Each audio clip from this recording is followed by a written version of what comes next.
नमस्कार, बहुत स्वागत है आपका। सुदर्शन मध्य प्रदेश देख रहे हैं आप और मैं हूं आपके साथ दिव्या माधवानी। बुलेटिन की शुरुआत करेंगे मध्य प्रदेश के हेडलाइंस के साथ। भोपाल में कूड़े के ढेर में जलते मिले तिरंगे, कांग्रेस और बीजेपी ने सख्त कार्रवाई की मांग की। हिंदू संगठनों ने दोषियों पर रासुका की मांग की। मध्य प्रदेश में मौसम की दिखी मार, बाढ़ जैसी स्थिति मिली, कई जिलों में भारी बारिश की संभावना। मुख्यमंत्री डॉक्टर मोहन यादव का बयान, ओबीसी को 27% आरक्षण देने के लिए सरकार है प्रतिबद्ध। अब जानेंगे खबरें विस्तार से। आज एक चिंताजनक घटना सामने आई, जहां पर भोपाल के कूड़े के ढेर में तिरंगे को जलते हुए देखा गया। ये घटना ने देशभक्ति के प्रति राष्ट्रीय ध्वज के अपमान को लेकर शहर में हड़कंप मचा दिया। आपको बता दें कि इस घटना के बाद पुलिस ने इस मामले की जांच शुरू कर दी है। कांग्रेस प्रवक्ता विवेक त्रिपाठी और साथ ही वार्ड 50 की बीजेपी पार्षद सुषमा बबिशा ने पुलिस से तिरंगे का अपमान करने वालों के खिलाफ सख्त से सख्त कार्रवाई की मांग की। इन दोनों नेताओं का कहना है कि इस तरह की घटनाएं राष्ट्रीय सम्मान को ठेस पहुंचाती और इन पर तुरंत कार्रवाई होनी चाहिए। वास्तव में नगर निगम के कर्मचारियों पर इस घटना के लिए आरोप लगाए जा रहे हैं। इन कर्मचारियों पर यह आरोप है कि उन्होंने कूड़े के ढेर में तिरंगे को फेंक दिया, जिससे ये जलने की घटना हुई। अब जरा सोचिए कि अगर ऐसा हुआ तो क्या ये एक गंभीर लापरवाही नहीं? आपकी जानकारी के लिए ये भी बता दें कि इस घटना के बाद हिंदू संगठनों ने भी गुस्से का इजहार किया है। इन संगठनों का कहना है कि राष्ट्रीय ध्वज का अपमान किसी भी हालत में बर्दाश्त नहीं किया जाएगा और इस मामले में दोषियों के खिलाफ सख्त से सख्त कार्रवाई होनी चाहिए। पुलिस अब इस मामले में सीसीटीवी फुटेज की मदद से आरोपियों की तलाश कर रही है। फिलहाल ये मामला पूरे राज्य में चर्चा का विषय बना हुआ है और अब ये देखना होगा कि पुलिस इस मामले में क्या कुछ कदम उठाती है। मध्य प्रदेश में जारी जोरदार बारिश के कारण 20 जिलों से ज्यादा जिलों में गंभीर हालात बन गए। लगातार हो रही बारिश ने कई रिहायशी इलाकों को प्रभावित किया है। को बता दें कि ऐसी ही खबर मध्य प्रदेश के विदिशा जिले के खरी फाटक से आई है, जहां पर एक अंडर ब्रिज में जलभराव के कारण जनजीवन अस्त व्यस्त हो गया है। रिहायशी इलाकों में जलभराव से लोगों को भारी परेशानी का सामना करना पड़ रहा है। हर साल बारिश के बाद ये पुलिया तालाब में तब्दील हो जाता है, क्योंकि जल निकासी की कोई स्थायी व्यवस्था यहाँ पर नहीं की गई। तेज बारिश के बाद खरी फाटक अंडर ब्रिज में पानी भर जाने से राहगीरों, बाइक सवारों और साथ ही वाहन चालकों को भारी मुश्किलों का सामना करना पड़ रहा है। स्थानीय लोग शिकायत करते हुए थक गए।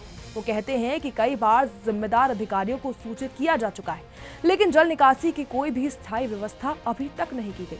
नतीजन थोड़ी सी बारिश में ही अंडर ब्रिज पूरी तरीके से डूब जाता है और पूरा आवागमन ठप हो जाता है। भाई क्या नाम है आपका?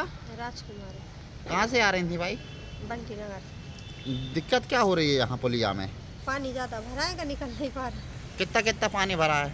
वो घुटने तक। घुटने घुटने तक पानी है। तो रोज आपका यहाँ से आना जाना होता है? हाँ, डेली नहीं आते हम। कभी कभी आती जाती हो?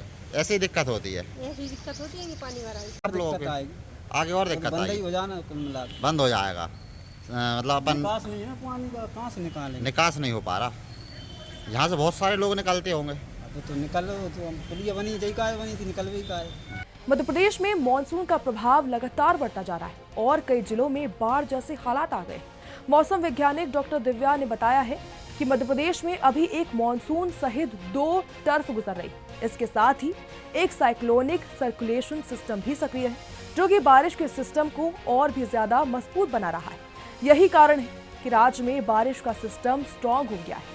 आपकी जानकारी के लिए ये भी बता दें कि मौसम विभाग ने अगले 4 दिनों में कई जिलों में भारी बारिश की संभावना जताई। इस दौरान नदी नालों का जलस्तर बढ़ सकता है, जिससे बाढ़ जैसी स्थिति उत्पन्न हो सकती है। मध्य प्रदेश के मुख्यमंत्री डॉक्टर मोहन यादव ने आज एक महत्वपूर्ण बयान दिया है। उन्होंने कहा है कि उनकी सरकार ओबीसी को 27% आरक्षण देने के लिए पूरी तरीके से प्रतिबद्ध है। उन्होंने आरोप लगाया है कि कांग्रेस ने बगैर सर्वे और बगैर तैयारी के आरक्षण देने की बात करके जनता में भ्रम फैलाया, जिससे मामला कोर्ट में लंबित हो गया है। मुख्यमंत्री ने आगे कहा कि कांग्रेस हमेशा से उलझाने और भ्रमित करने का काम करती आई। उन्होंने ये भी कहा कि अब कांग्रेस जातिगत जनगणना के लिए उस मामले में अपना श्रेय जो है वो लेने की कोशिश कर रही है, जबकि उनकी सरकार ने इस दिशा में ठोस कदम उठाए। प्रतिबद्ध है 27% आरक्षण देने के लिए और इसीलिए जैसे कांग्रेस के समय से केवल बगैर सर्वे, बगैर तैयारी के 4 कागज लेकर के आरक्षण देने की बात करके भ्रम जो फैलाया गया था, उस भ्रम को आधार पर बरसों तक कोर्ट में लगा है। इसलिए हमने इसके बजाय अपने अधिकारियों से कहा है और वो एक कानून बना करके सहकारिता के जो कानूनी लेकर हमारी विधानसभा में बिल लेकर आए, हम उस पर ठोस काम कर रहे हैं। और ये जो 27% आरक्षण की प्रतिबद्धता है, 14% के अलावा जो हमारे जो शेष बच्चे लोग हैं उन सबको इसका लाभ किसी मिले। आज जैसे बदलते दौर में हमने अपने सारे अधिकारी कर्मचारियों से लंबित मसलों का निराकरण किया, चाहे वो प्रमोशन वाला मामला, उसी प्रकार से लंबित ऐसे विद्यार्थी जो इस चक्कर में कोर्ट के कारण से ज्वाइन नहीं दे पाए, उन सबको भी हम कोशिश करेंगे सबको ज्वाइन नहीं कराए। वो 27% आरक्षण देने के लिए मध्य सरकार प्रतिबद्ध है। कांग्रेस प्रदेश अध्यक्ष जीतू पटवारी ने 26 जून को मुख्यमंत्री को पत्र लिखकर ओबीसी को 27% आरक्षण लागू करने की मांग की। कांग्रेस प्रदेश अध्यक्ष ने बीजेपी सरकार पर जोरदार प्रहार किया है और कहा है कि ये सरकार ओबीसी समाज के हक को कुचलने की साजिश कर रही और सुप्रीम कोर्ट के आदेशों को भी ठुकरा रही।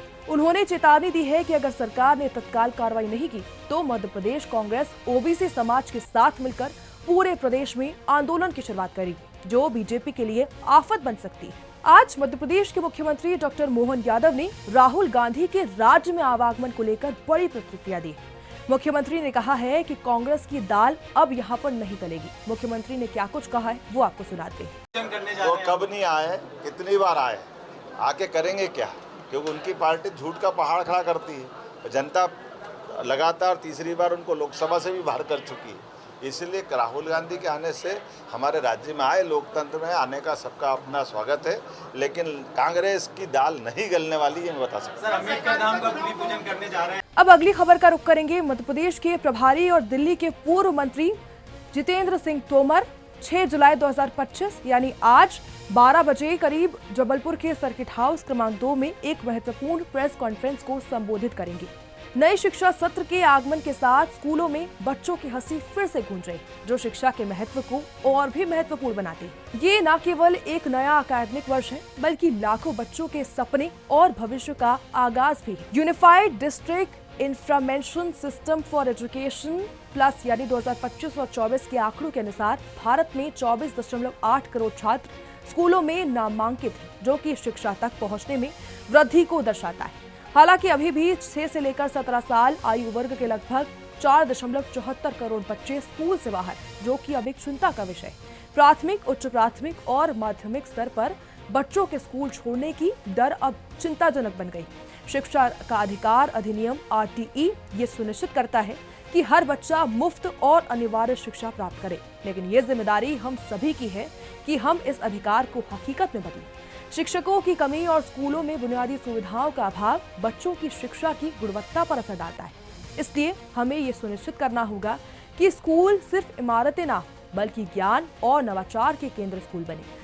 बच्चों को स्कूल भेजने के साथ साथ उन्हें एक बेहतर शिक्षा वातावरण देना भी हमारी ही जिम्मेदारी। फिलहाल के बुलेटिन में बस इतना ही। मध्य प्रदेश की तमाम खबरों के लिए देखते रहिए सुदर्शन मध्य प्रदेश। जय हिंद।